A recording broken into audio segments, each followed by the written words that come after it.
This time, it's a double honor because we have Stephanie Finn and Lloyd Lapp together. Uh, I had you each on separately, and then Stephanie, when you were on, Lloyd made a special guest appearance, which was awesome. That's right. I remember that. Yeah. Yeah. I want to thank you for two things. I want to thank you for coming back for the conversation, for your support, and this is something that you two might not realize. You There was a great deal of energy, of love that you both gave me that meant so much to me and my channel that I felt renewed. My commitment to what I'm doing here um, deepened and just seemed to fill with a lot more love because of both your appearances. And I just say thank you sincerely from the bottom of my heart. Oh, thank you so much. These conversations, I think, because of the openness, they become Holy Spirit blessings. The Holy Spirit blesses our minds jointly, together as one. And that's the joy that we feel. I believe that, and I feel that a great Yes. deal. When I reached out to you, Stephanie, you suggested Valentine's Day and you suggested the subject. And it reminded me, when I read it, it's a very quick quote from the Sufi poet Hafez. He said, the subject tonight is love, and for tomorrow night as well. As a matter of fact, I know of no better topic for us to discuss until we die. So the subject Wow. today is love, the heart of God. Yes. Beautiful. I'll be right back. I Okay, got 2 darling. seconds. I got to get my hair. Oh, yeah. Lloyd has gone to get he calls them his headphones. They're his hearing accessories. Uh, I can understand that. Our friend Kat in the chat says, "Yay and welcome back." Thank you. Um, love. That's the theme Right. of A Course in Miracles, not just for Yes. today, but Right.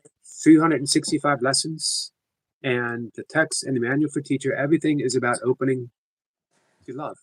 Right. Okay, so did you want me to start saying something about that? Yes. Okay, I'm just going to dive right in here, and I know we're both going to have lots to say, but I'm going to dive in by really kind of like uh, giving it to us straight. Okay. Yes, the Course in Miracles is about love. It's about the love of God, the mind of God, which is the heart of God.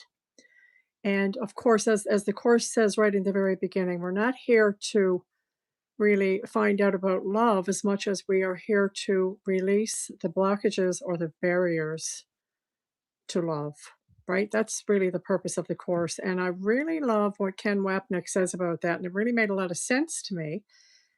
But before I even tell you what that was, I just want to say that um, I don't think I heard this until I was ready to hear it because I feel that that's the way A Course in Miracles is. It's not that it's beyond your comprehension, but certain things are not meant to really land on your mind until you're prepared, until the mind is prepared for that.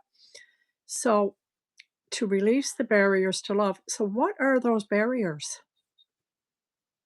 I'm going to ask maybe you or somebody. Now, Lloyd already knows because I shared this. I shared this from Ken Wapnick with Lloyd the other day. But what are the barriers to love? And I guess that Ken went really deep by saying this and really sort of given it to us straight, as in what are the barriers to love? We think of the barriers as, for example, anger, judgment, pain, a grievance that we've been holding. And yes, they are. But the real barriers to love is the world, the tiny mad idea, and body identification. Mm. That's the barriers to love. The barriers to love's presence. But we don't really have to learn about love because love is our inherent nature. Love is what we are. Now, I'll just embellish on that a little bit. Love is what we are, but it has nothing to do with bodies. As a matter of fact, the Course says we can't even experience love here in the world. We can get reflections of it, but we can't actually experience it. because true love is, outside this realm. And we can experience it through what the Course calls direct revelation. But that revelation is given to the mind. Actually, what happens in that experience is that the body completely disappears and you're back in the mind. And that's where God communicates to you, because that is the creation, is the mind. And one of the main obstacles and resistance to a big percentage of the Course community is that to really understand that the Course in Miracles is not talking to them as a body. And I think I mentioned this too in our last interview, is that that takes a while to let that sort of settle in. And, it doesn't happen overnight. It took me probably at least 10 years before I really got the connection that, oh my God, this is not talking to me. How can it be talking to me? It tells me as a body, I don't exist. So Jesus is always addressing the dreaming mind and just saying to the dreaming mind, you have to choose again. And once we get that, it really helps understand the Course, because it all comes together when you realize it. Because as the Course says, the world you made, that's just, it talks about that all the way through the Course. Well, who is the you that made the world? Certainly not the body. Right. I want to add a couple more things to that, just to kind of bring that home a little more.